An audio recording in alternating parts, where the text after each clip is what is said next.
السؤال الأخير، متى تقرر الترجل من الكرسي؟ هل اقترب هذا اليوم؟ والله أنا قاعد أفكر بجدية يعني مم. إني أوخر أرتاح يعني بس لأن الشغل يعني صعب عليك بصراحة ولا؟ الشغل يعني أنا خدمتي الحين يمكن 31 سنة أو 32 سنة ما بالعمل شاء الله. العسكري. مم. خدمت 25 سنة بالمباحث الجنائية. فكافي يعني الواحد وصل هالعمر وما شاء الله شيبنا بعد الحين احنا مم. صغار. لا ما شاء الله، بس عندك عطاء للحين يعني. العطاء موجود الحمد لله، بس خلي يصير عندي عطاء حق أهلي على الأقل أجاب الأهلي يعني. يعني في نية إن شاء الله إنك تستقيل؟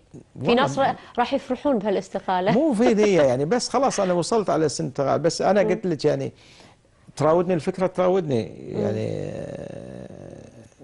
شغلة التقاعد بصراحة. إن شاء الله نتمنى لك كل خير، الله يسلمك. وشكرا لك لتحمل أسئلتنا.